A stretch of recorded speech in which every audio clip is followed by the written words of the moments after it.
Fisherman Martin set out before sunrise, steering his wooden boat toward deep blue water, where almost nobody else dared to go. The motor hummed a steady tune, and the gentle rise and fall of the waves kept him calm and focused on the horizon. After several quiet hours, he spotted a dark speck bobbing oddly between the rolling crests far away from any shipping lane. Thinking it was trash, he kept watching until two pointed ears appeared and vanished, making his stomach twist in surprise.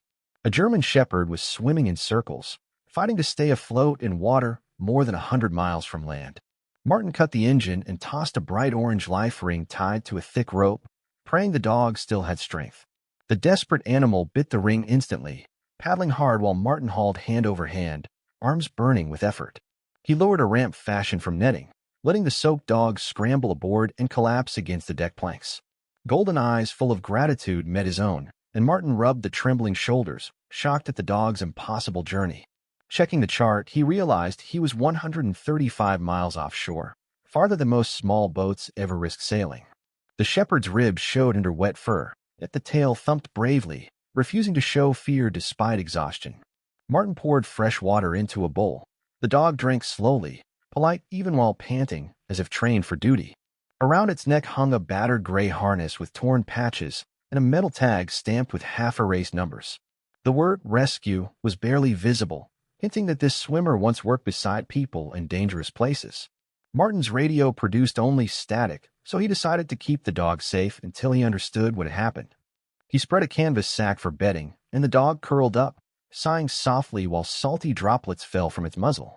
Suddenly the dog raised its head, ears twitching, staring east as though hearing a silent call from beyond the swells. Martin felt a tingle of curiosity. Perhaps the shepherd still had a mission to finish out here on the empty sea. He stroked the damp fur and promised aloud, "We'll figure this out together, partner. I won't leave you alone." The sun climbed higher, painting gold across the waves as Martin restarted the engine, ready for whatever mystery waited ahead.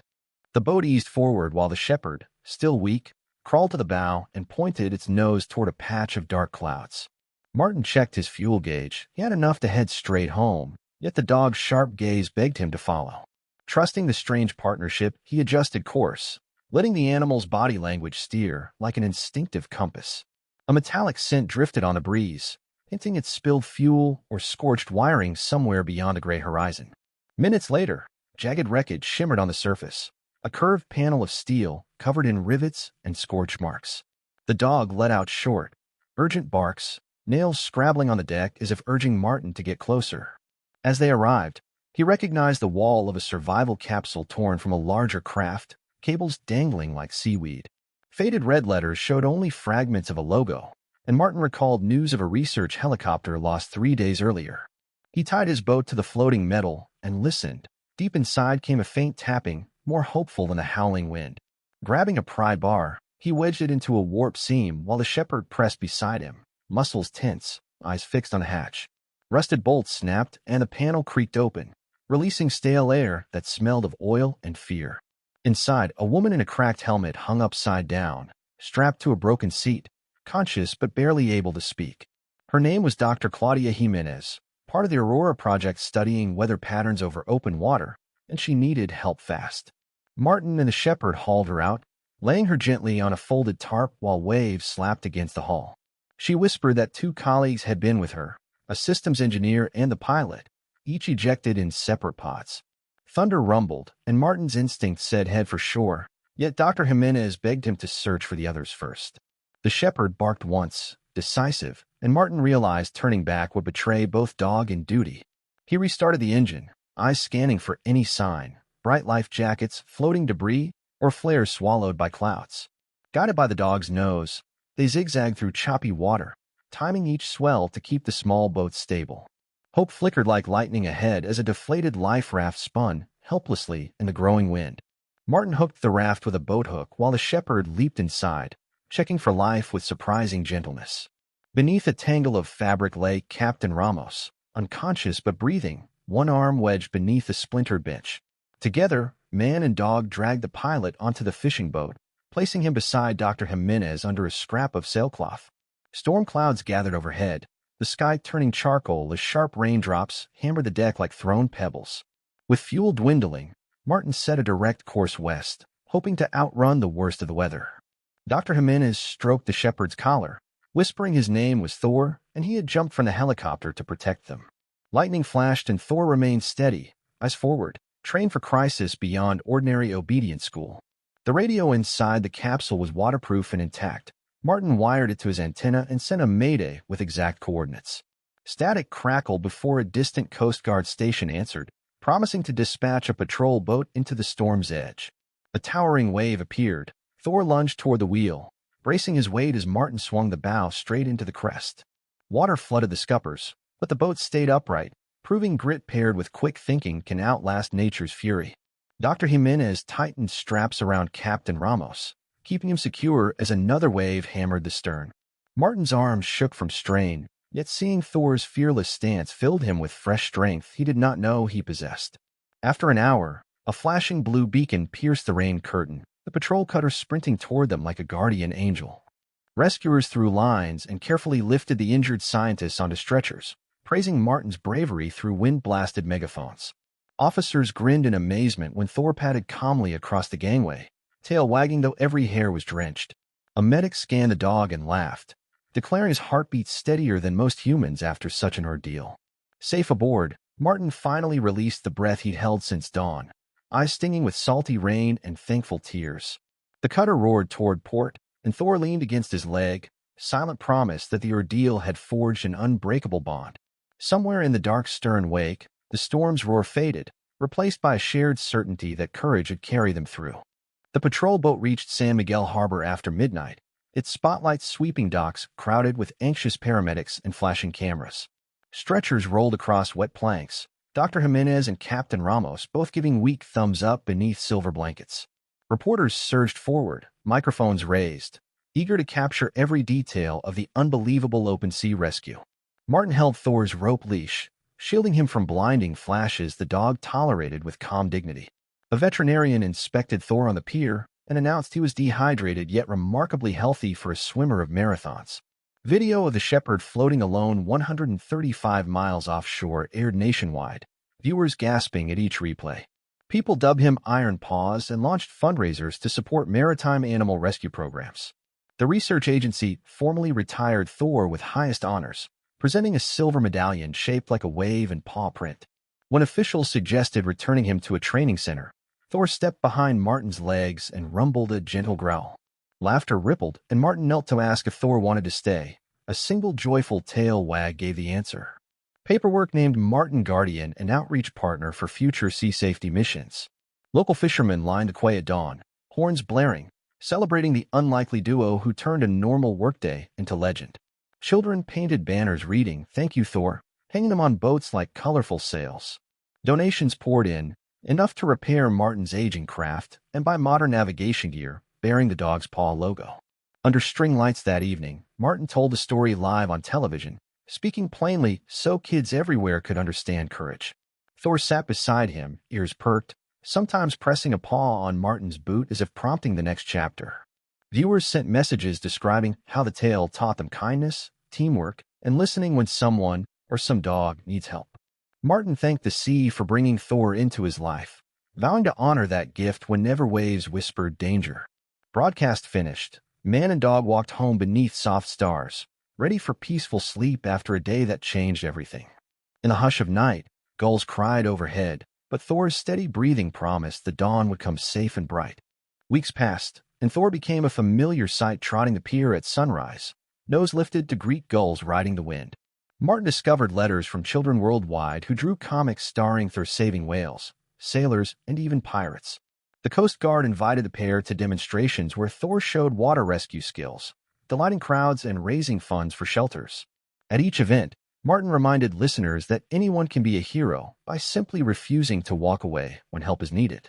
Scientists used crash data to improve emergency beacons, naming the upgraded protocol the Thor Standard. A seaside park unveiled a bronze statue of the shepherd leaping through spray, capturing the instant he bit the life ring. Standing beside the sculpture, Martin felt the cool metal and remembered the warm, living dog asleep at his feet. Thor wagged as schoolchildren pressed painted handprints onto a wall of heroes, giggling when his wet nose nudged their elbows. One crisp morning, researchers invited Martin and Thor aboard a new vessel to bless its launch, smashing ginger ale instead of wine. Thor barked approval, and the crew cheered, believing good fortune surely followed the dog who had outswum fate. Back on his restored fishing boat, Martin found work easier with Thor lying across the bow, watchful of shifting skies. When nets snagged, Thor's alert bark timed perfectly with Martin's pull, preventing broken lines and twisted propellers. Tourists paid to ride along, hoping to glimpse the celebrated shepherd, their fares supporting ocean cleanup drives. Martin laughed at how life flipped. Yesterday, he hunted fish. Today, he also hauled and hoped by the boatload. He framed Thor's silver medallion above his bunk, next to a picture of his late father, believing both spirits guided each voyage. On quiet nights, he played harmonica while Thor rested nearby, moonlight draping silver ribbons across gentle waves. Neighbors said the music carried far, lulling harbor seals and lonely sailors alike, proof that courage can ripple like sound. Martin paused, stroked Thor's ears, and recalled the first time those ears pierced the horizon, refusing to sink. He whispered, "You showed me miracles hide in plain sight, sometimes wearing fur and wagging a tail." Thor answered with a soft woof, and together they watched stars dance on the dark water, partners sworn to guard the sea. A year later, the town hosted its first Ocean Heroes Festival, honoring stories of survival and stewardship sparked by Thor's legend. Booths lined the shore with life jacket fittings, dog rescue demos, and hands-on lessons about currents and tides. Martin and Thor opened the parade aboard the renovated boat, hull painted with a mural of the dog swimming through rolling waves. Crowds roared as Thor balanced on the bow in a bright vest embroidered with the words, "Never give up." Dr. Jimenez and Captain Ramos, fully healed, unveiled drone floats that could drop lifelines to struggling swimmers within seconds. Thor sniffed the devices approvingly, as though passing command from canine instinct to human invention. Children recited essays about courage, each ending with the same lesson: listen to those who cannot speak your language but still guide you. The mayor declared May 12th Thor Day, asking citizens to perform one act of rescue each year. Bells rang from the lighthouse and sailboats blew horns in tribute, their echoes mingling with the steady hush of surf. Under a bright banner, Martin told reporters he once thought heroism belonged to comic books, yet here he stood thanks to a dog who disagreed. Thor pressed his head into Martin's side, gentle reminder that true bravery is quiet, steady, and requests no spotlight. At sunset, lanterns shaped like paw prints floated to sea, carrying wishes for safekeeping to every vessel on the horizon. Fireworks reflected red and gold onto the calm harbor, painting sparks like those Thor ignited in every heart. People lingered, their faces glowing as if each carried a private ember of resolve back to daily life. Packing up, Martin looked around and realized the ocean that once felt endless now seemed filled with unseen friends. He thanked Thor, knowing the dog taught everyone that distance, of miles or differences, can be crossed by one determined swim. As the last firework faded, they climbed aboard the boat, engine rumbling softly, while pointing toward the shimmering moonlit water. Thor lay at the prow, eyes half closed, ears tuned to whispers only he could hear beneath the rolling black surface. Martin watched the compass steady north and whispered, "Wherever you lead, I'll follow, understanding adventure never truly ends." Together they vanished into the starlit swell, proving each dawn still holds another impossible story waiting to be found. Early one spring dawn, Martin jolted awake to frantic knocking, cold winds slipping through door cracks and whipping the curtain. Outside, teen deckhand Lila, dripping wet, clutched a radio spitting a mayday from tourist ferry Coral Queen drifting near Deadly Seal Rock. She blurted that the ferry's engines had died, currents pushing 40 passengers toward breakers that smash hulls like crackers against stone. Martin yanked on boots while Thor bounded off his bunk, grabbed the red emergency bag, and trailed close behind. They raced down the pier to Martin's restored boat, its bow mural of Thor shining under yellow lamps. Lila vaulted aboard and Martin sketched a rescue plan in clear phrases any sixth grader could recall, ending with a fist bump. Thor barked once, and the engine roared awake, sending them into milk-thick fog where the compass dial glowed eerie green. Over the radio came a shaky child's voice asking if real help was coming. Martin replied a brave dog and 2 sailors were near. Thor tipped his muzzle skyward and howled, a rolling promise that echoed across flat water. Minutes later the Coral Queen loomed from mist, bulk heaving while waves hissed along steel plates and deck lights flickered like tired eyes. Martin dropped storm anchor and coached Lila to rig a pulley strong enough to shuttle people one by one. Thor leaped the gap first, reflective vest shining, landing amid tourists who gasped to see the famous swimmer, now captain of their rescue. He herded them aft with gentle nudges, guiding parents, grandparents, and students to the transfer point as if leading a drill. Lila clipped life jackets to the rope while Martin pulsed the throttle, muscles braced against every sideways shove. Rain needled their faces and swells rose, but the trio moved with steady rhythm, turning panic into an orderly procession. After the last passenger crossed, Thor searched every cabin, emerging with a cook and a crate holding the galley cat Whiskers. Man and dog hoisted man and feline aboard. Then Martin towed the powerless ferry just far enough to clear the Sawtooth Reef. Coast Guard strobes cut the fog as a cutter took the tow, cheering that 40 people and a stubborn cat owed their lives to a fearless dog. Exhausted yet elated, Martin, Lila, and Thor watched the cutter fade toward port while pale rose light spilled over the calming sea. At sunrise, Martin told Lila legends grow from ordinary hearts that refuse to quit when someone else needs them.